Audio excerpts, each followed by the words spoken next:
A warm welcome to lesson number 40 in our 50-part series on the law of evidence.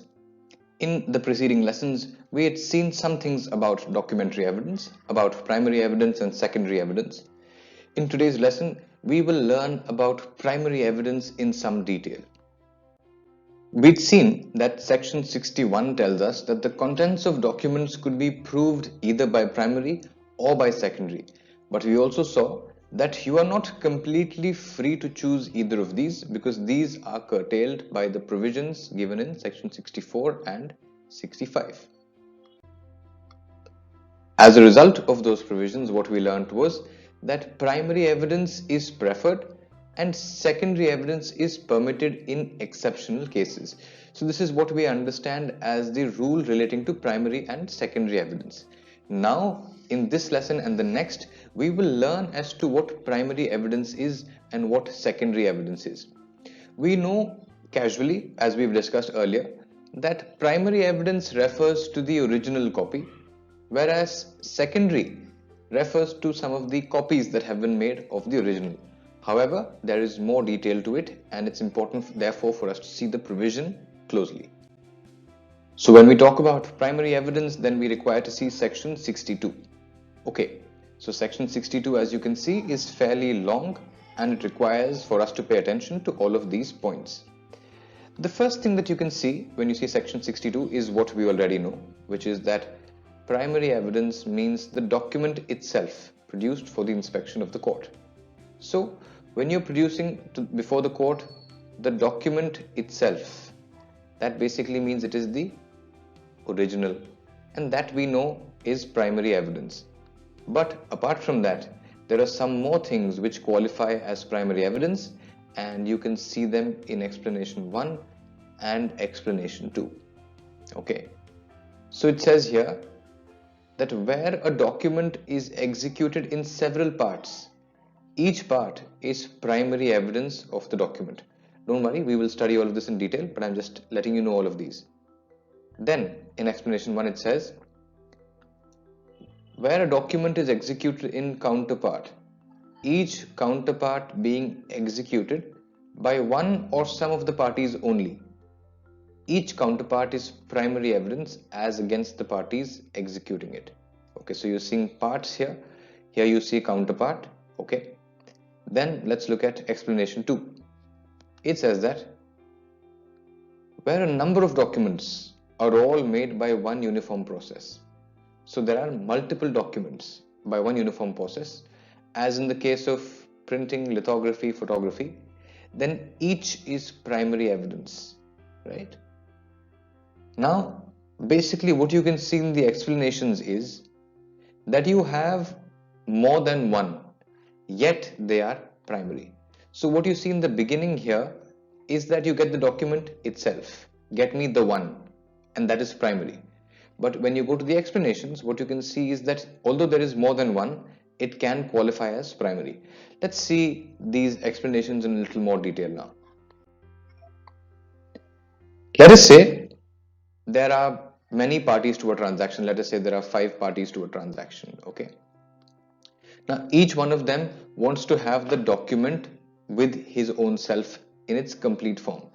So what they decide to do is they decide that okay, let us write down 5 copies of this. So there are 5 people, let's say A, B, C, D and E. Each one of them wants a copy with himself. So they say let's write this down 5 times. Okay, and then each party signs each of the documents, each of the copies. Okay, so now you have 5 copies, but each one of these can be produced as primary evidence because you can think of this as having been executed in several parts. So each of these 5 constitutes the whole together. So these are parts of the whole, but they are original as well, and they're the document itself as well. So this is the case where you have copies, but each one of those copies is primary. Okay, so the fact remains that although they are copies of sorts, they are primary. Now, we also saw this thing about counterpart. Now, what is a counterpart?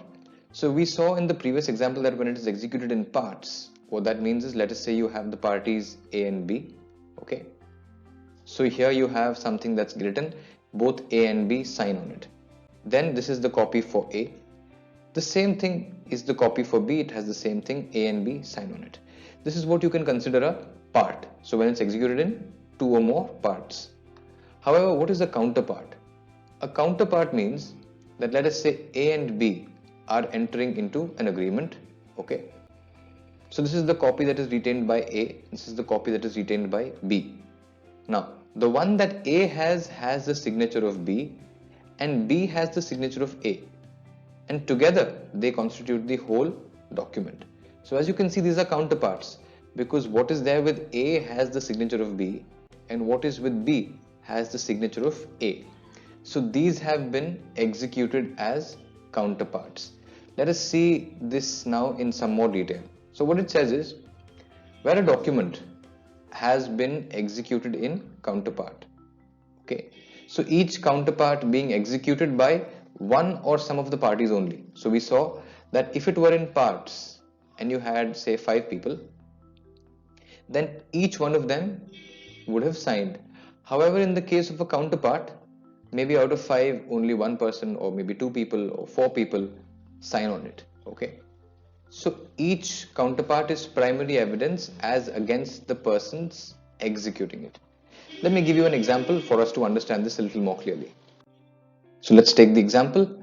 This is explanation 2, just for your reference. Once again, let us say we have 5 parties, A, B, C, D and E, okay, who are now signatories to a certain document. Okay, so let us say now we have it in counterparts, which means, let us say A has a document that has been signed by B, C and D.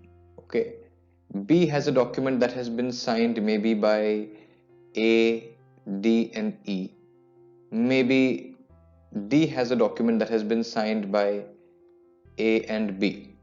Okay, so now this document here is primary evidence as against the parties executing it. So against B, C and D, this is primary. As against A, D and E, this is primary. As against A and B, this is primary. Okay, it's very important for you to remember this. I will talk about this again when we deal with secondary evidence.